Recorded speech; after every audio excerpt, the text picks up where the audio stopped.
going on, guys? King Strats here, back into the video on the channel, and today you can see we went back to the Golden Arches. It has been forever since I had McDonald's, but they always get me to go for one big reason. I do like the Shamrock Shake, but I did get Shamrock Shake and the Shamrock McFlurry. Couple of things I wanted to eat. The more quarter pounder was free because of the frequent fatty points. If you don't know what I'm talking about, app rewards. So I did get a quarter pounder.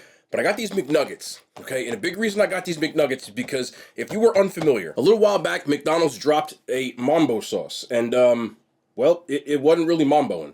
And I said in that video that if you like this sauce, you gotta try the real one.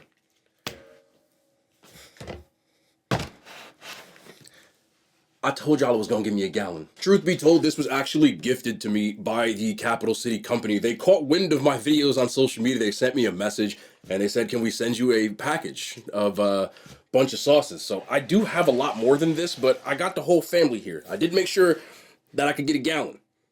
And I got the mild as well. So I'm gonna try the real Mambo sauce on some nuggets. Drop a thumbs up, man. You guys already know the vibes, man. Let's get into this video. I don't wanna hold y'all up. I'm here for this reason. Y'all know why I'm here, okay? This right here, okay? We don't want that. It's not what it is. This is what it is. Oop.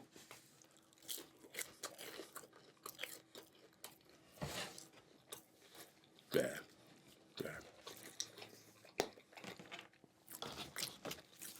I can't remember what the mild one tastes like, but I do want to try this.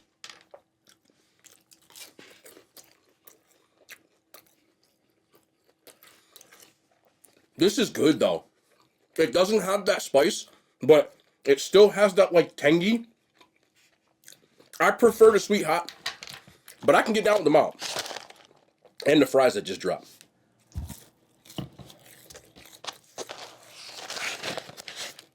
I need some hot mustard though. Also, if you notice the cup, I haven't been to the movies in, I want to say about a month and a half because nothing was appealing. But this week, I was going to see Madam Web, but then I saw all the reviews. I'm going to push it back because I'm not bringing back the movies for that. But I did go see the Bob Marley movie today. So I'll talk about that in a couple of minutes. But I got to get some McDonald's Hot Musty. It's my favorite from there. Get the mild. Yeah. Stop falling. You know what?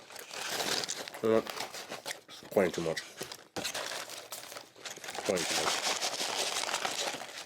Playing too much.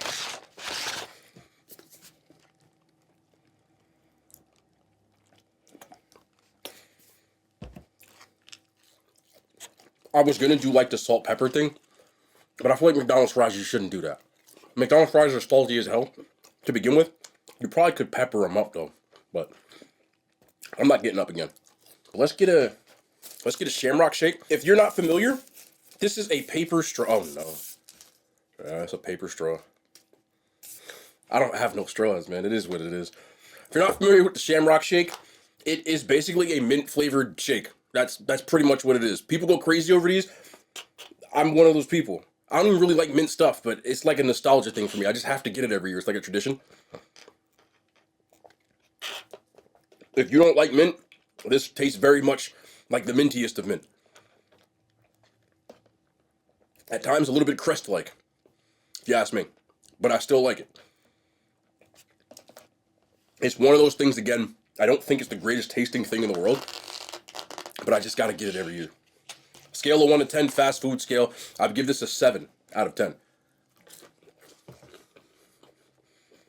But I'm still gonna get it. Or you can get the McFlurry, the Shamrock McFlurry, which is just their normal Oreo McFlurry, but they add the mint into it, so it tastes like a mint chocolate chip McFlurry. Nice and minty. I know some people really don't like mint stuff. Wow, they added extra syrup in here today. You can even, I can't turn this over, but you see the syrup they add to make this Shamrock? It's like all around the rim. There you go. You see it? There's a ton in here. That was intense. Might want to stir that one up. I'm just glad the machine wasn't broken, so I'm not gonna complain. Sheesh. Yeah, they weren't playing with the mid on this one.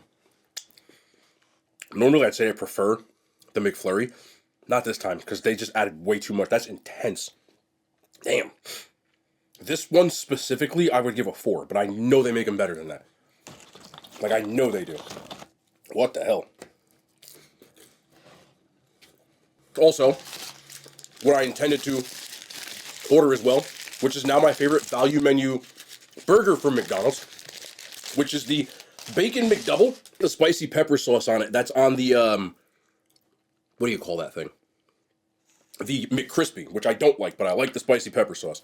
So, it's still got the onions. I heard they changed the recipe on this recently, where they put onions on the burger on the grill. You can see there is a difference because they're on the actual, they're never like this when you order McDonald's. You see how it, so I don't know if that made a difference or anything. It does. Here's the thing though. Some people don't like the taste of onion. You're not gonna like the burger because the onion taste. But I like it. It kind of gives it that like White Castle, like grilled onion kind of taste to it. The spicy pepper sauce. This is one of the better McDonald's burgers. This is 1,000 times better than I remember. Well, I can see a lot of people having an issue with that. If anybody's had a McDonald's burger within the last like month, can you let me know? Am I crazy? Because I know they said they changed the recipe, but I can taste the difference. This is way better. Wow. You might have me going back to McDonald's. With the Mambo sauce on the nuggies.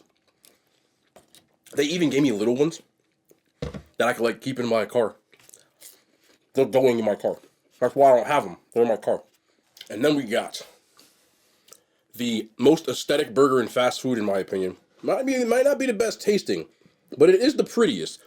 The Quarter Pounder with cheese. I added tomatoes because I just like tomatoes on my burger. I don't get the pickles or the slivered onion, but I just like this burger the way that it is. Ketchup and mayo, tomato. That's it.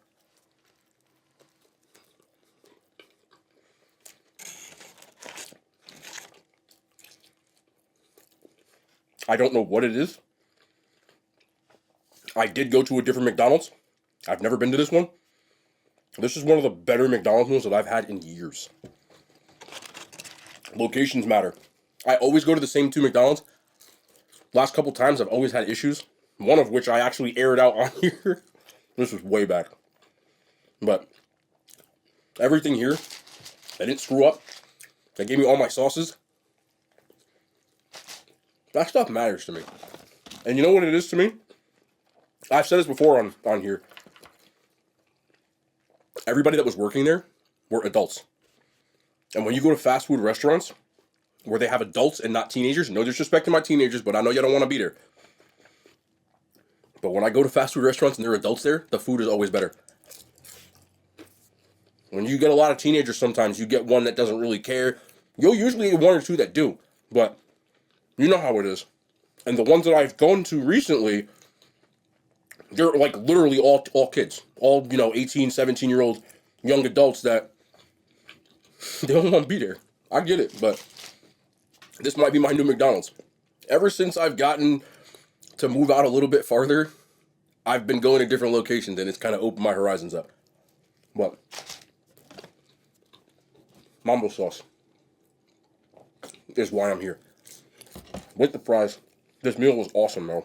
I'm going to give you a quick little synopsis of the Bob Marley movie. I'm not going to give that many spoilers. Again, this movie is based on true events, so it's not really something that's going to have to be spoiled. And I don't want to go too far into the details of the movie because if you want to see it, you probably already know what it is. If you're expecting a biography, it's not. It does briefly talk about his childhood, but it mainly picks up at one specific point in his life. And that's what they're focusing on. It does talk about his upbringing. It does talk about some of the stuff in his background, but that's in the present time. He's already who he is. It's not like a, coming of age thing. He's already him. Okay? With that being said, the main thing I want to say about the movie is I found it very enjoyable. it was exactly what I thought it was going to be. There has been a controversy that I've seen, I don't really call it a controversy, but I've seen on the internet that some people were kind of either upset or annoyed that the person who played Bob Marley is not Jamaican. He's in fact in it, bruv. And when I say in it, bruv, like he is really in it, bruv. Like I watched an interview and I couldn't believe it because wasn't, I was just ready for it because I didn't realize who was who. And he's doing an interview and he's like, yeah, you know, Bob Marley was like in it, bruv. I'm like, the man them is doing the movie in it. And he did. He did a great job though. He really did. He got his mannerisms. I believe from what he said, he got a bunch of tapes.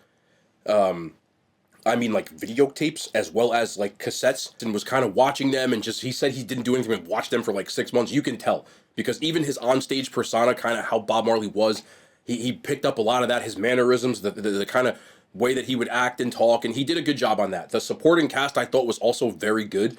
The lady that plays, I've seen her in The Woman King, but she plays Rita. She's phenomenal to me. She's a great actress. She did a great job as well. And again, I think this movie is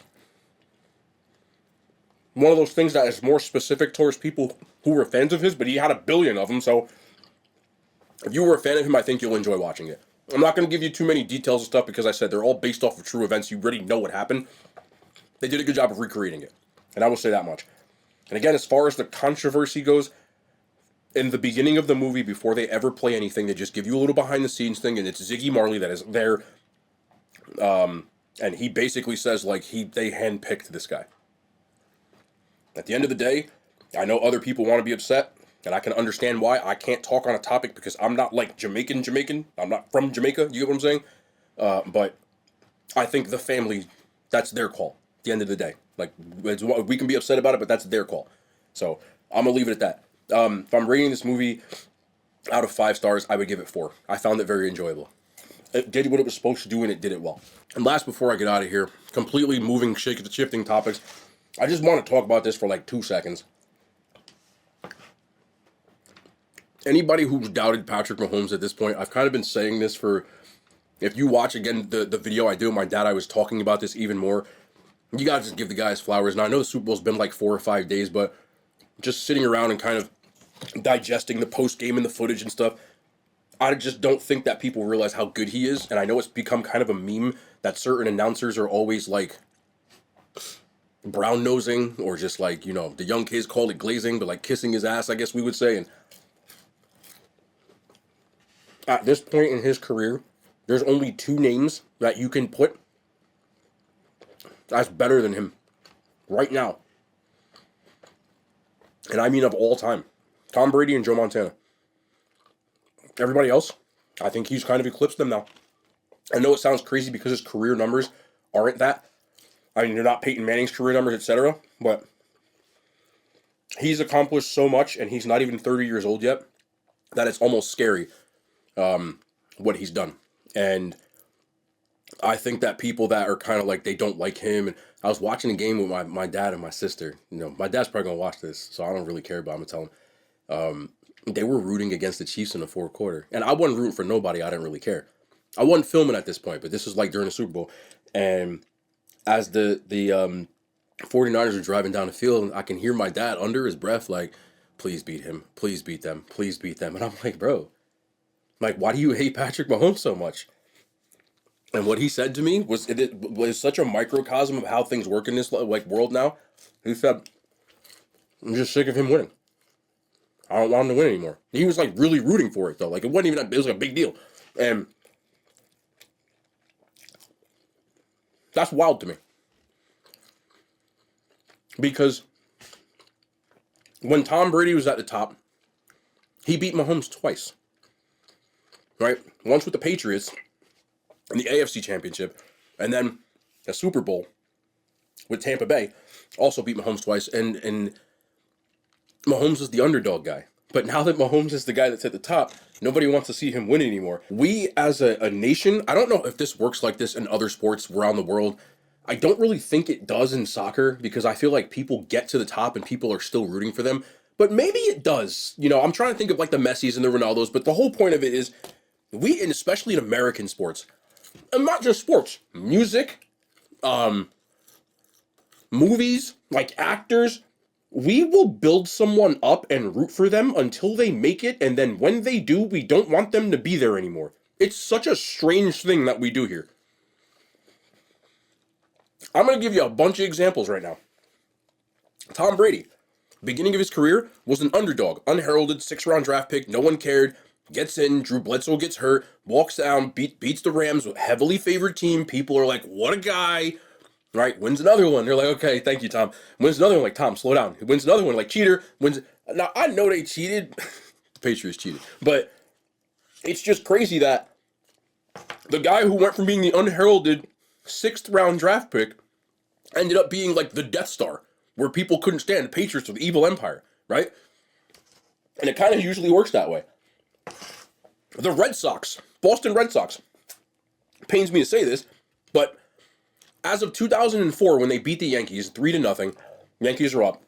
They come all the way back. I know, Yankees choked. It was one of the worst things I had to deal with as a sports fan.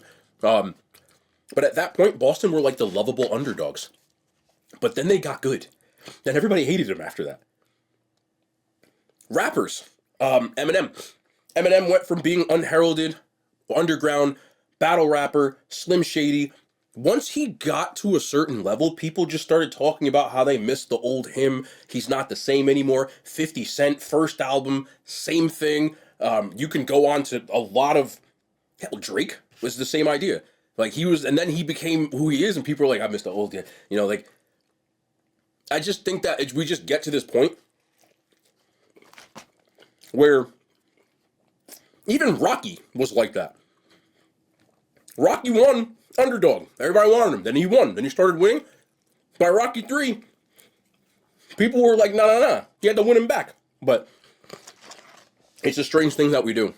It's like we meet people when they're in relative obscurity and we want them to be successful. And then once they get successful, you resent them for being successful because people look at it almost as, oh, well, they changed. I mean, I don't think that that's true in a sense. Like, no person's going to be the exact same human being throughout their entire life. Like, people evolve anyway.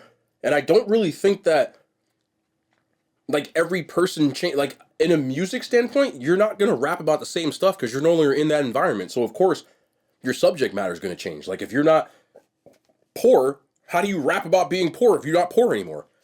But it happens in almost every single sport that I've seen. It just over and over again. It's very rare that someone goes on a run where they get really successful, where people continuously root for them. I've watched it happen with social media influencers. Like, I don't want to, I have 2 or 3 off the top of my head, and I don't like putting influencers' names out there like that, but I've seen certain influencers be like chilling and they're doing okay in life, and then they blow up, right? And everybody's rooting for them. And then the minute that they buy a house, like, people are like, oh, okay, you gonna buy a house now. Like, I don't know what it is with us, man. We love our underdogs, and once people win, we don't want to see them there no more. I just found out a weird observation. I'm noticing it with Patrick Mahomes now too. Like, he's getting to the point where he's become a villain. And he's even said it, and I agree with him. He didn't really, he's still the same weird, frog voice and pretty much the same guy, but he wins now, so people don't like him, and it's just crazy. It was just an observation, man, but I want to talk about that. The Bob Marley movie was good, and this McDonald's really did hit. I'm not going to lie to you, but we'll be back tomorrow. More content, man. The hand signs, they made it to YouTube.